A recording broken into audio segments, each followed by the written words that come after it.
योग्य और स्वच्छ बन सके। इस प्राकृतिक फिल्टरिंग सिस्टम को देखकर लगता है कि धौलावीरा के लोग विज्ञान और प्रकृति दोनों का गहरा ज्ञान रखते थे। उन्होंने समझ लिया था कि जीवन के लिए सबसे जरूरी चीज को कैसे सुरक्षित रखना है। सबसे चौंकाने वाली बात यह है कि वहां ओवरफ्लो चैनल्स बनाए गए थे ताकि बरसात के समय अतिरिक्त पानी व्यर्थ न बहे। यह सोच आज के आधुनिक डैम और जल संरचना जैसी लगती है। हजारों साल पहले इंसान ने ऐसी तकनीक गढ़ी थी जो उसकी दूरदर्शिता और बुद्धिमत्ता का प्रमाण है। आज जब हम जल संकट से जूझ रहे हैं, शहरों में सूखा और गांवों में जल की किल्लत देख रहे हैं, तो धौलावीरा की यह तकनीक हमारे लिए आईना बन जाती है।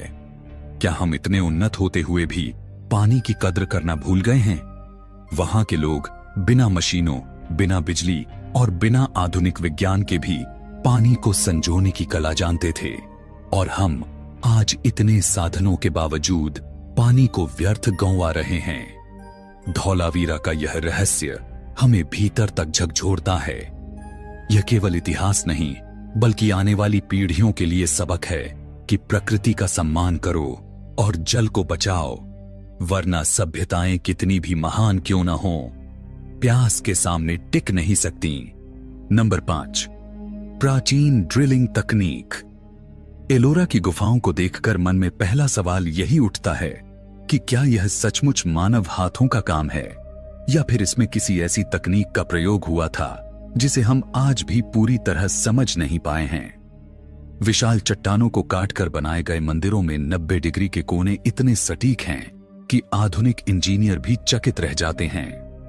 ऊपर नीचे की तराशाई में न कहीं टेढ़ापन है, न ही असमानता, जैसे किसी अदृश्य लेजर ने पत्थरों को काटा हो।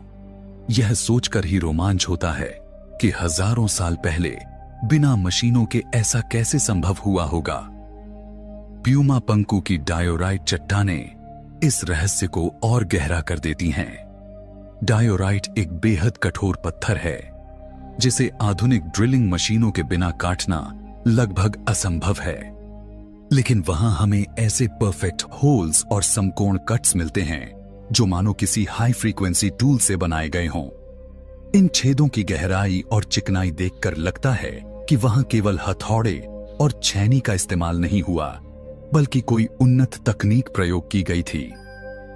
कुछ शोधकर्ताओं का मानना है कि प्राचीन सभ्यताएं ध्वनि तरंगों की शक्ति से परिचित थीं। वे जानते थे कि विशेष फ्रीक्वेंसी की ध्वनियां पदार्थ को प्रभावित कर सकती हैं। अगर यह सच था, तो संभव है उन्होंने ध्वनि या वाइब्रेशन आधारित उपकरण बनाए हों, जिनसे कठोर पत्थरों को काटना और तराशना आसान हो जाता हो। यह विचार हमें आधुनिक अल्ट्रासोनिक ड्रिल्स और लेजर तकनीक की याद दिलाता है, जो आज विज्ञान का हिस्सा हैं। जब हम एलोरा और प्यूमा पंकु की कारीगरी को देखते हैं, तो यह एहसास गहरा हो जाता है कि अतीत केवल साधारण औजारों और कच्चे ज्ञान का दौर नहीं था। वहां भी विज्ञान और तकनीक के ऐसे बीज मौजूद थे जिन्हें हमने समय के साथ भुला दिया। शायद सभ्यता के किसी प्राचीन अध्याय में ऐसे उपकरण और ज्ञान थे जो अब लुप्त हो चुके हैं। क्या हम सचमुच उतने उन्नत हैं जितना सोचते हैं, या फिर केवल उस भूले हुए विज्ञान के पद चिन्हों पर दोबारा चलना सीख रहे हैं? नंबर 6, आर्किमिडीज का डेथ रे। 212 ईसा पूर्व सिरैक्यूज के बंदरगाह पर रोमन जहाजों का आक्रमण हो रहा था और शहर को बचाने का भार आर्किमिडीज जैसे महान गणितज्ञ और आविष्कारक पर था। कथा कहती है कि उन्होंने कांस्य के विशाल दर्पणों को इस तरह सजाया कि सूरज की किरणें एक बिंदु पर केंद्रित हो जाएं। जब रोमन जहाज उस फोकस में आए तो उनकी लकड़ी की सतह जल उठी। यह दृश्य किसी चमत्कार से कम नहीं रहा होगा, जहां सूरज की साधारण रोशनी अचानक एक प्राचीन लेजर बीम जैसी घातक शक्ति में बदल गई।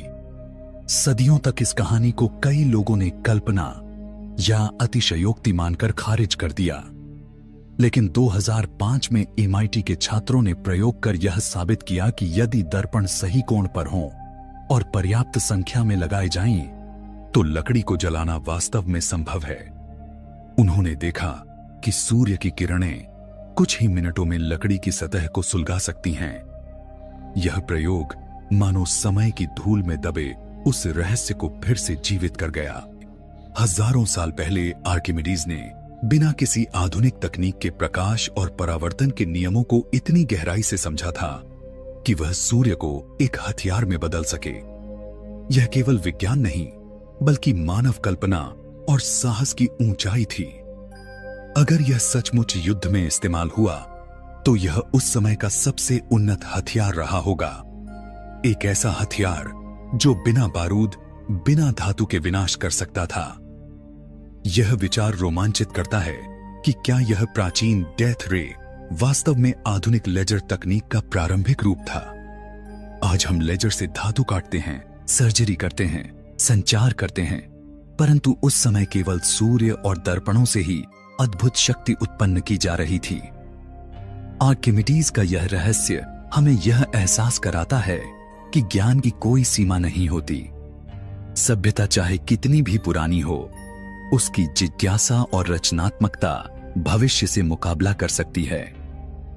यह कहानी हमें चौंकाती भी है और प्रेरित भी करती है कि शायद विज्ञान की असली ताकत केवल उपकरणों में नहीं, बल्कि मानव मस्तिष्क की असीमित क्षमता में छिपी है। नंबर 7, चीनी सिस्मोग्राफ। सन 132 ईस्वी में, जब दुनिया के अधिकांश हिस्सों को भूकंप की वैज्ञानिक समझ तक नहीं थी, चीन में वैज्ञानिक झांग हेंग ने ऐसा उपकरण बनाया जो आज भी चमत्कार जैसा लगता है। इसे हॉफिंग दोंग कहा गया, दुनिया का पहला सिस्मोग्राफ। यह कोई साधारण यंत्र नहीं था, बल्कि कांस्य से बना एक बड़ा पात्र था जिसकी बाहरी दीवार पर 8 ड्रैगन बने थे। प्रत्येक ड्रैगन के मुंह में एक गेंद थी और हर ड्रैगन के नीचे एक मेढक की मूर्ति थी। जब कहीं दूर भूकंप आता, तो यह उपकरण उसकी कंपन दिशा को पकड़ लेता और उसी दिशा का ड्रैगन अपनी गेंद गिरा देता। गेंद सीधा नीचे रखे मेढक के मुंह में गिरती और यह संकेत देती कि भूकंप किस ओर से आया है। 2000 साल पहले बिना इलेक्ट्रॉनिक्स, बिना सेंसर और बिना आधुनिक टेक्नोलॉजी के इंसान ने प्रकृति की इतनी गहरी समझ से ऐसा यंत्र गढ़ लिया था जो आज भी इंजीनियरों और वैज्ञानिकों को हैरान कर देता है। उस समय के लोग मानते थे कि धरती का संतुलन स्वर्ग और पाताल की ऊर्जा से जुड़ा है। झांग हेंग ने इसी धारणा को गणित और खगोल विज्ञान के साथ जोड़ा। यह यंत्र न केवल भूकंप की पहचान करता था, बल्कि उसकी दिशा तक बता देता था, जो आधुनिक सिस्मोग्राफ की कार्यप्रणाली से मेल खाती है। इस खोज की सबसे अद्भुत बात यह है कि यह मशीन तब भी काम करती थी जब लोग भूकंप की हल्की कंपन तक महसूस नहीं कर पाते थे। मानो यह उपकरण धरती की सांसों को सुन सकता हो। यह हमें यह सोचने पर मजबूर करता है कि क्या वास्तव में हमारी प्राचीन सभ्यताएं उतनी ही साधारण थीं जितना हम मानते हैं, या फिर उनके पास ऐसी तकनीक थी जिसे समझने में हमें आज भी संघर्ष करना पड़ रहा है। झांग हेंग का यह सिस्मोग्राफ हमें यह सबक देता है कि ज्ञान का वास्तविक आधार जिज्ञासा और अवलोकन है। सीमित साधनों में भी यदि इंसान प्रकृति को ध्यान से समझे, तो वह असंभव को संभव बना सकता है। यह प्राचीन आविष्कार न केवल विज्ञान का प्रमाण है, बल्कि यह भी दिखाता है कि मानव बुद्धि समय और युग से कहीं बड़ी है। Number 8, Roman concrete. रोमन सभ्यता केवल अपनी सेनाओं और वास्तुकला के लिए नहीं जानी जाती, बल्कि उनके निर्माण की अद्भुत तकनीक ने भी इतिहास में अमिट छाप छोड़ी है। उन्होंने ऐसा कंक्रीट बनाया था जो समय की मार को सहन कर सके और खुद को ठीक करने की क्षमता रखता था। इस कंक्रीट का रहस्य था वोल्केनिक ऐश, चूना और समुद्री पानी का मिश्रण। यह संयोजन इतना अनोखा था कि उसने साधारण पत्थर और ईंटों को भी मात दे दी। कोलोसियम, पैंथियन और रोमन एक्वाडक्ट्स आज भी खड़े हैं, मानो सदियों के तूफान, भूकंप और युद्ध उनके सामने तुच्छ हों।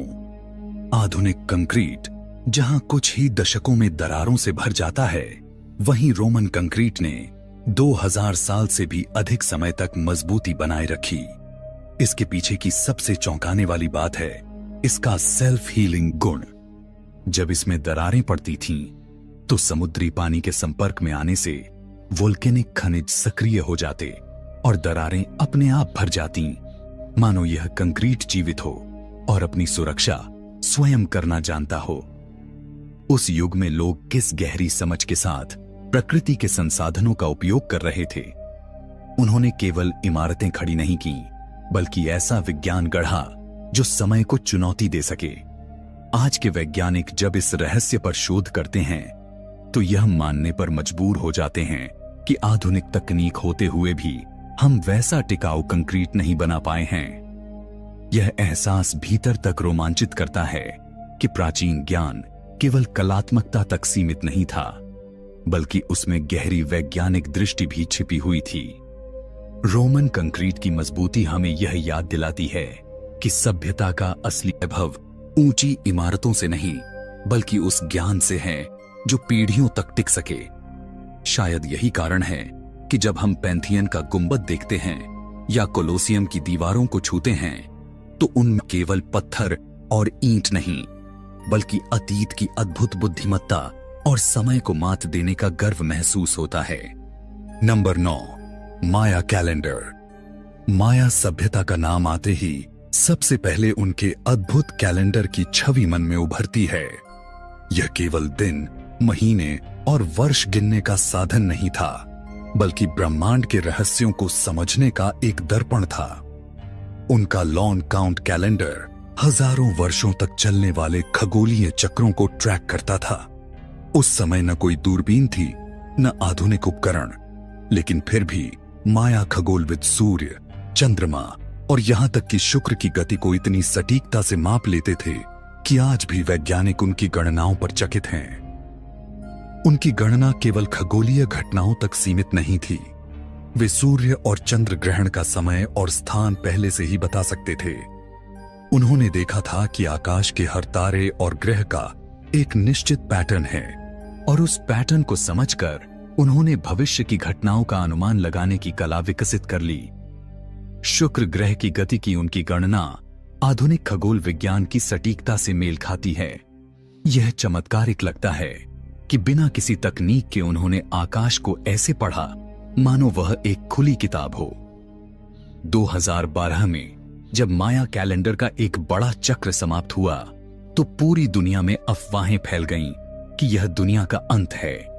लोग डर और रहस्य में जीने लगे। लेकिन सच यह है कि माया खगोलविदों ने दुनिया के अंत की भविष्यवाणी नहीं की थी। उनका कहना केवल इतना था कि एक बड़ा चक्र समाप्त होगा और नया चक्र शुरू होगा, बिल्कुल वैसे ही जैसे 31 दिसंबर को वर्ष का अंत होता है और अगले दिन नया साल शुरू हो जाता है। लेकिन इंसानी कल्पनाओं ने इसे कयामत की कहानी बना दिया। माया कैलेंडर की गहराई हमें यह एहसास कराती है कि यह सभ्यता प्रकृति और ब्रह्मांड से कितनी जुड़ी हुई थी। उनके लिए समय केवल घड़ी की टिक टिक नहीं था, बल्कि एक जीवित चक्र था, जीवन, मृत्यु और पुनर्जन्म की तरह। शायद यही कारण है कि वे न केवल खगोल विज्ञान के महारथी थे, बल्कि आध्यात्मिक दृष्टि से भी गहरे संवेदनशील थे। जब हम उनके कैलेंडर को देखते हैं, तो लगता है मानो वे हमें याद दिला रहे हों कि ब्रह्मांड समय का एक अनंत चक्र है। कोई अंत नहीं, केवल बदलाव है। माया सभ्यता का यह अद्भुत ज्ञान आज भी हमें प्रेरित करता है कि हम आकाश की ओर देखें और समझें कि हमारी जिंदगी भी उसी अनंत चक्र का हिस्सा है। यह केवल गणना नहीं, बल्कि समय और अस्तित्व की गहराई को महसूस करने की एक कला थी, जिसे माया लोगों ने हजारों साल पहले ही साध लिया था। Number 10, Baghdad battery. 1938 में जब बगदाद के पास मिट्टी की खुदाई हो रही थी, तब किसी ने सोचा भी नहीं होगा कि वहां से इतिहास की सबसे चौंकाने वाली खोज सामने आएगी। मिट्टी का एक साधारण सा दिखने वाला बर्तन मिला जो मुश्किल से 6 इंच लंबा था, लेकिन उसके अंदर छुपा राज दुनिया के वैज्ञानिकों को हैरान कर देने वाला था। उसमें एक तांबे की रॉड, लोहे का सिलेंडर और कोई एसिड जैसा तरल पदार्थ था। यह तो मानो किसी आधुनिक प्रयोगशाला का उपकरण हो, पर सच यह था कि यह वस्तु करीब 2000 साल पुरानी थी। जर्मन पुरातत्वविद विल्हे कॉनिक ने जब इसे ध्यान से परखा तो वे दंग रह गए। उन्होंने अनुमान लगाया कि यह कोई साधारण बर्तन नहीं बल्कि बैटरी है। उन्होंने प्रयोग किया और सिरके जैसे घोल से इसमें बिजली पैदा कर दी। 2000 साल पहले जब हमें लगता है कि लोग सिर्फ तलवारें और मिट्टी के बर्तन बनाना जानते थे, उस समय वे बिजली जैसी चीज का प्रयोग कर रहे थे। यह खोज हमारी समझ को हिला देती है। पर सबसे बड़ा सवाल यही है, आखिर इस बैटरी का उपयोग किस लिए किया जाता था? कुछ विशेषज्ञों का मानना है कि यह इलेक्ट्रोप्लेटिंग के लिए इस्तेमाल होती थी, यानी सोने चांदी की परत धातुओं पर चढ़ाने के लिए। कुछ इसे धार्मिक अनुष्ठानों से जोड़ते हैं, जहां बिजली जैसी शक्ति को दैवीय चमत्कार समझा जाता होगा। लेकिन सच्चाई यह है कि हम अब तक निश्चित नहीं हो पाए कि इसका वास्तविक उपयोग क्या था। जब हम बगदाद बैटरी को देखते हैं तो लगता है मानो अतीत हमें यह संदेश देना चाहता है कि हमने इतिहास को बहुत साधारण समझ लिया है।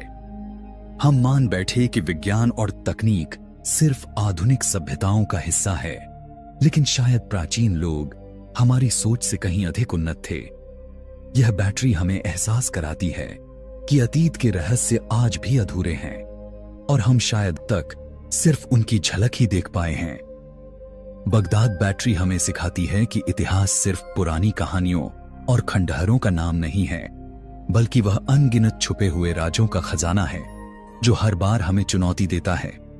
क्या हम सच में अपने अतीत को जानते हैं? तो दोस्तों, अगर आपको यह वीडियो पसंद आया हो तो चैनल को जरूर सब्सक्राइब करें, वीडियो को लाइक और अपने दोस्तों के साथ शेयर करना न भूलें। आपका एक छोटा सा सपोर्ट हमें और भी शानदार रहस्यमयी कहानियां लाने की ताकत देता है। अपना ख्याल रखें और फिर मिलेंगे एक नई रहस्यमयी और रोमांचक कहानी के साथ। तब तक के लिए अलविदा।